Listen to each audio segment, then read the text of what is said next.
అందరికీ నమస్తే. చంద్రన ముచ్చట్లకు స్వాగతం.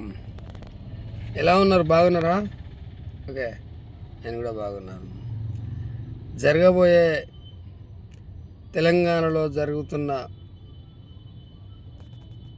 ఈ పాలన చూస్తున్నారు కదా, ప్రజాపాలనను గాలి కొదిలేసి ప్రజలకు అలవిగాని హామీలు తలపెట్టి ఇష్టం వచ్చినట్టుగా మాటలు చేస్తూ ఏ ఒక్క పని కూడా అమలు కాకపోవడం ప్రజలు విచారకరంగా ఉన్నారు.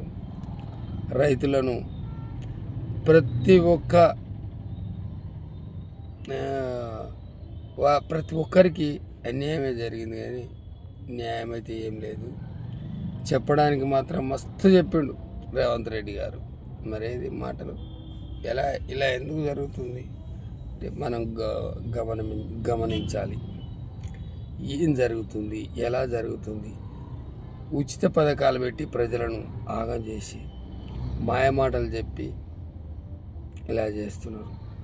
కానీ ఇలాంటి మాయమాటలు చెప్పడం వలన మనకెంత మోసం జరిగింది చూడండి, ఒక్కసారి అర్థం చేసుకోవాలి. ఎవ్వరు ఎన్ని చెప్పినా, ఎవ్వరు ఏది చేసినా కానీ కాంగ్రెస్ మాత్రం పని చేయదు. ఎందుకంటే అది ఒక జాతీయ పార్టీ. ఈ రాష్ట్రానికి చేస్తే ఇంకో రాష్ట్రానికి చేయాలని ఉంటుంది. అదే గల్లీ పార్టీ అంటే మన బీఆర్ఎస్ పార్టీకి ఓటు వేస్తే బాగా ఉంటుంది, మంచిగా ఉంటుంది. అధికారంలో ఉండి అధికార పార్టీ చేస్తుంది, ఇంకేం చేయదు అని అంటే చేసేవాడు ఎక్కడున్నా చేస్తాడు.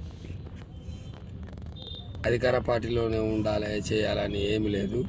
ఎక్కడున్నా పోరాటం చేస్తూనే ఉంటుంది. ఒక మాట సిపిఎం చూడండి, వాళ్ళు ఎక్కడున్నా కూడా ఒకరున్నా మాట్లాడతారు, ఇద్దరున్నా మాట్లాడతారు, గట్టిగా మాట్లాడతారు కమ్యూనిస్ట్ నాయకులు. మరి మనకెందుకండి? మనం చేస్తాం కదా. కేటీఆర్ గారు మాట్లాడుతూ ఉన్నారు, హరీష్ రావు గారు మాట్లాడుతూ ఉన్నారు, కేసీఆర్ గారు ఉన్నారు. మనం అధైర్యపడద్దు, ముందు వెళ్దాం. వారి ఏదైతే హామీలను నెరవేర్చలేదో వారి అది అమలు అయ్యే వరకు పోరాటం చేద్దాం. కనుక గ్రామంలో బీఆర్ఎస్ పార్టీని గెలిపించాలి. అది గెలిస్తేనే మనకు మనుగడ ఉంటుంది, ఇంకా ఏదైనా ఉంటుంది. దయచేసి ప్రతి ఒక్కరు గమనించండి, ప్రతి ఒక్కరూ ఆలోచించండి. అన్న తమ్ముడు, అక్క చెల్లెలు ఎవరైనా కానీ ఒకసారి ఆలోచించి చేయండి. ప్రతి మహిళకు 2500 ఇస్తాం అన్నాడు, తులం బంగారం ఇస్తామన్నారు. ఏది ఉన్నదండి? ఏది లేదు, ఏం చేయలేదు కూడా. మరి అందుకనే మనం కేసీఆర్ గారిని ఒక్కసారి ఓడగొట్టుకొని చాలామంది చూస్తూ ఉన్నారు. అధికారం ఎవరికి శాశ్వతం కాదు. కేసీఆర్ చేసిన పనులలో పక్కబెట్టి అంతకంటే నువ్వు ఎక్కువ చేయడానికి ప్రయత్నం చేయి, అంతేకాని ప్రజలను మాత్రం మోసం చేయొద్దు, ప్రజలకు మాయమాటలు చెప్పొద్దు. ప్రజలను ఎవరు కూడా ఆపలేరు. ఒక్కసారి ప్రజలు తిరిగిందనుకో అప్పుడు పని అయిపోతుంది. కనుక అందరూ బీఆర్ఎస్కు ఓటు వేయాలి. తెలంగాణ గ్రామాలను అన్నిటిని అభివృద్ధి చేసుకుందాం.